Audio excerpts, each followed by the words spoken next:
All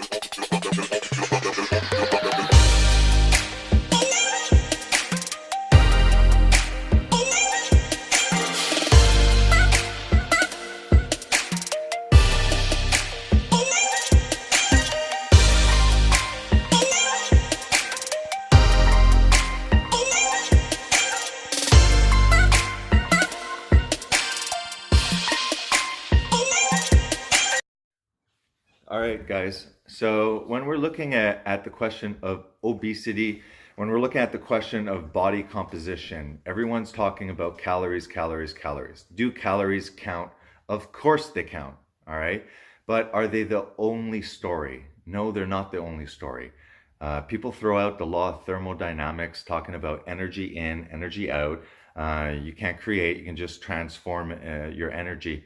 So that is true, and that's why calories do count to a certain extent. You're putting energy into something, energy output has to occur. But we're not physical. We're not looking at physics here. We're looking at something more complex like biology and chemistry. Okay, we're not just talking about strict energy here. So because we're biological beings, we have hormones, and hormones also play, I think, in my opinion, an even more important role on how we're using those calories, okay? We have to realize that the calorie in and the calorie out model is a one reservoir system. It's making everything oversimplified, just saying we're stacking everything into you like a box, and you just have to put less in the box and then allow more out by exercising more. And it makes sense, but it just does not work. Also, if we're going to assume that it's only about calories, we have to realize that if I'm ingesting a carbohydrate and my reservoirs of glycogen are empty or not filled yet, then that glucose is going to go to those reservoirs. If the calories I take and its glucose go into my body, but my reservoir storages in my glycogen in my liver and muscles are filled, that calorie is going to go as fat. So therefore you have you have the same amount of calories entering with the same macronutrients, but with different levels of glycogen in your body, then it doesn't matter the calories, okay? Calories matter if you're drastically reducing them, okay, to a deficit, or if you're massively over-consuming it. But variations in calories, your body can adapt and do different things with what you're giving them.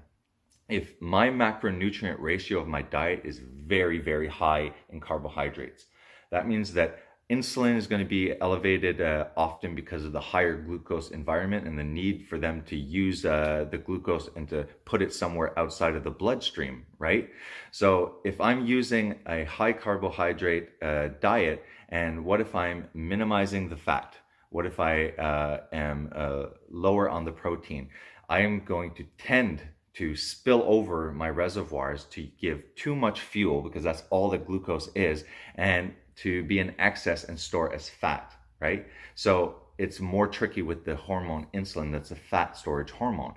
But if I'm eating a diet that, let's say, is low in carbohydrates, higher in fat, okay, when I'm ingesting calories and calories of fat, okay, I'm not getting the same hormonal reaction from insulin, which is the fat storage hormone. Okay, so there is calories in obesity that are important, but we're taking it like it's the major and only factor, that it's a simple math equation, and it's not. The body is way more complex, and there's way more hormones that are involved in obesity. There's also the hormones that drive our hunger and our appetite and our cravings. There's a lot of stuff. So you can have two people technically with very similar body types and metabolisms, each eating the same amount of calories over the year, each exercising, let's say, the exact same thing.